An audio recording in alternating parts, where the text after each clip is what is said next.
We went from Kalamazoo to Chicago and then Chicago straight to St. Thomas. And that flight, I think, is over 4 hours long. It's a long flight. It's a long time to be seated, especially as a toddler. And it's a long time to be seated next to a toddler. So these things are really helpful. Hi everybody, welcome back to my channel. My name is Adrien, for those of you who are new here. And today on Let's Talk Tuesday, we are talking all things traveling with kids. Now, we just got back from a very long trip. We were gone for 3 weeks. We were in St. Thomas. It was glorious. It was so warm. It was so nice. And we traveled with 2 kids, 2 and under. So we traveled with our 2.5-year-old Weston and our 4-month-old Tucker. If you are interested in anything that could be helpful when traveling with children, just keep watching. So if you've been here before, you might notice I'm trying something new here. I did a middle part. I know that this is trendier anyway. It doesn't really go with my face shape, but I'm trying to hide a bald spot. Oh, the postpartum hair loss is so real. And I lost this bit of hair. I lost after Weston was born, and then it came back gloriously when I was pregnant with Tucker. And now it's about 4, almost 5 months postpartum, and it's all coming out. So please let me know if you have any vitamins or, I don't know, anything that could help with hair growth. I don't know if there's anything you can do about postpartum hair loss. Please let me know in the comments down below. Matt and I have been traveling with Weston since he was about 8 weeks old. When he was 8 weeks old, we took our very first plane trip when we moved back to St. Thomas. And Weston was 8 weeks old, and we took him on his very first plane ride.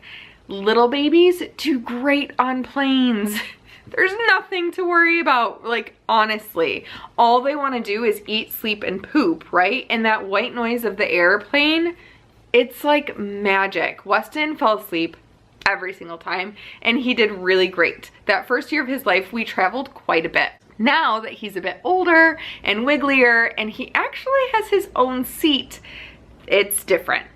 Definitely different with a 2.5-year-old. I think once they hit around 18 months, it's a bit harder to travel with them.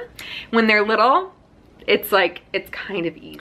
When traveling with 2 kids, I think that it's important, getting from the car into the airport onto the plane, I think it's important to do a stroller and a carrier. We use a single stroller for Weston and the Ergo 360 carrier for Tucker. Whatever carrier you prefer is going to be the best option for you. That's the one that I like. It's the one that my kids like. That's what we go with. It's easiest to have the stroller and the carrier with 2 kids for a couple of reasons. I always traveled with just the carrier when it was just Weston and he was under the age of 1. As soon as he hit 1, it was a little bit more difficult to have him in the carrier, and he liked to nap like laying down. When a baby is under the age of 1, they can sleep in that carrier so snug, and it makes them feel really comfortable there. So that's why I say the carrier for little babies. With Weston, he actually can fall asleep in a stroller, and our stroller, it's a peg Perigo, and so the back of it goes all the way down flat, and he can have a nice little nap in that stroller. So that's why I say take both, but keep the stroller for the big kid, keep the carrier for the little one. I think that a double stroller could be a little bit too obtrusive. It's something that you have to check as you get onto the plane. You like gate check it and you pick it up afterwards. So if you have a double stroller, it's wider, it's harder to maneuver in and out of the airplane, and it's just easier, I think, with a single stroller. Here's a big tip once you're on the plane. For your toddler, pack a bag. Because Weston is old enough, he has to have his own seat.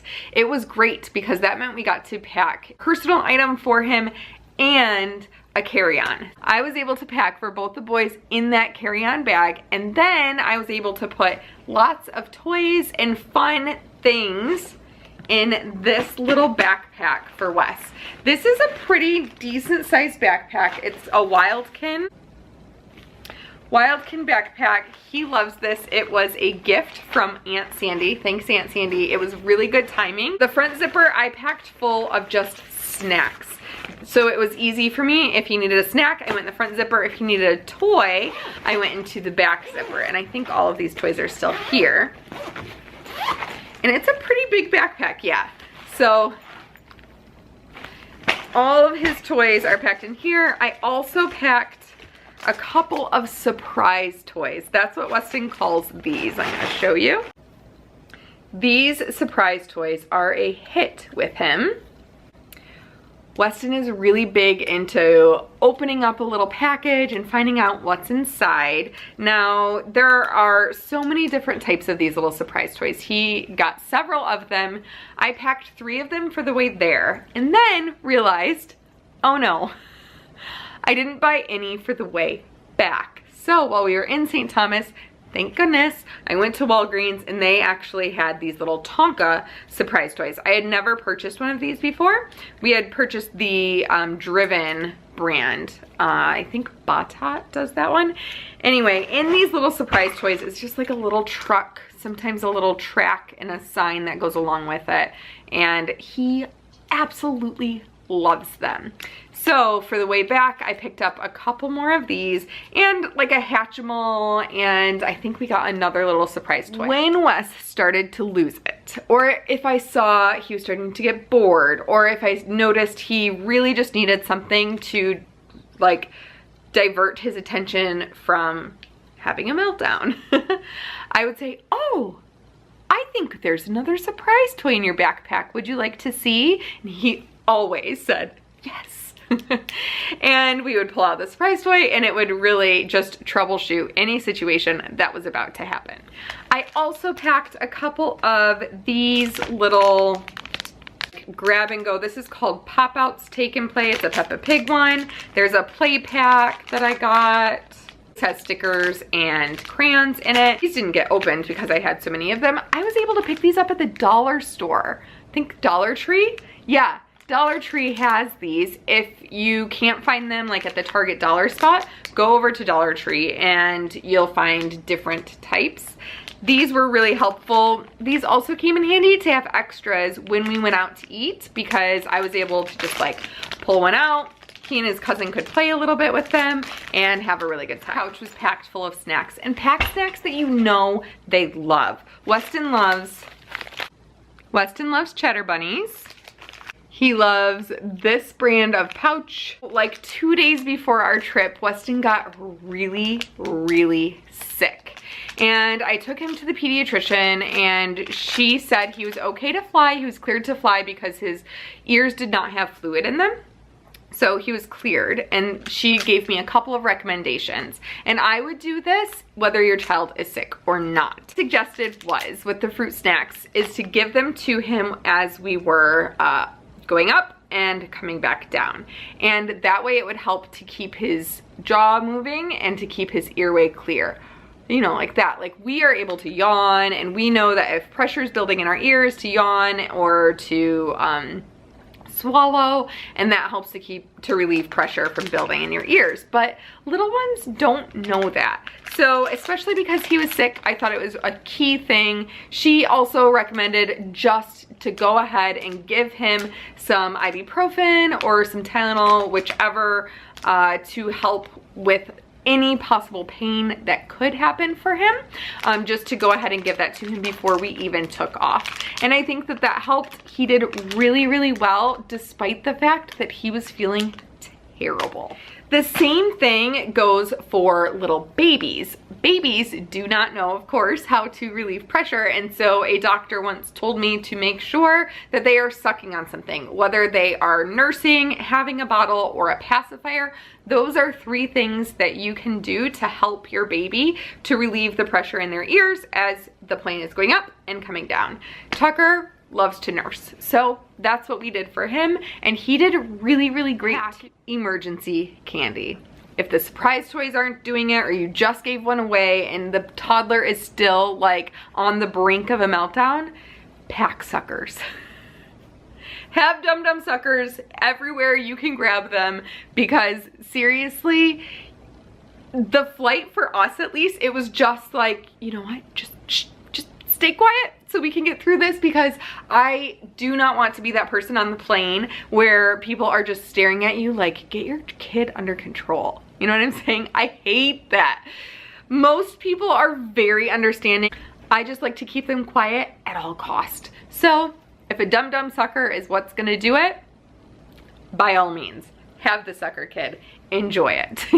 You're on vacation.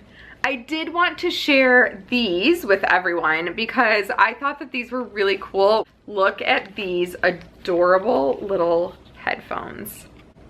On and off. I'll leave the link down below for these. These are really nice, and they're definitely something that he will use as he grows. You know, they're adjustable. He has a huge head, so these were really great because they are adjustable. They're really cushy and soft on the earbuds and also up top, so that's really nice. And it's wireless, it's Bluetooth, and there's also the hook here, and it has the double edge, so you can listen to what they're listening to as well. It also has volume control, so many things. Just go click the link down below, check it out. And it's something that did come in handy. I made sure to have some Netflix videos that I know he loves. Downloaded some videos from Netflix so that the iPad could be used when we did not have Wi-Fi. One of the things that happens most of the time, I think you either have to pay for Wi-Fi. United actually gave it to us. It was part of our seats, which was really, really nice. However, when you leave the continental United States, even though we were traveling down to the US Virgin Islands, when you leave the continental United States, the Wi-Fi disappears. So it was key to have a couple of things that I knew he would love and that he could watch throughout our time. I think that it's really important just to enjoy the time, try to stay calm. I get really anxious on the way to the airport almost every single time I travel. This was before babies. So for me, I think that I did pretty good this time. I got a little bit anxious. I don't know if it was anxious or hangry, but my husband noticed it, and he's very good at like, Adrien, calm it down, bring it down a notch. At the end of the day, everybody's getting on the plane and they're all going at the same time. And I have to remind myself of that once in a while. I did vlog a little bit while we were on our trip, and I do hope to have that up by the end of this week. I can't wait for you guys to see what we did while we were on our trip. If you are curious at all about the US Virgin Islands or traveling to St. Thomas, we have a ton of those videos on our old channel, which is called Adrien and Matt Gone Caribbean. I'll leave the link to it down in the description box below. All of these products are in the description box down below. St. Thomas is a beautiful, beautiful place, and we had the best time. We just really relaxed and let go and enjoyed ourselves. It did feel good to come back home too. For the very first time ever, I was like, I think I'm ready to go back home. And I am just really excited to see what the rest of this year has to bring. We'll see you soon. I love you so much. Mwah.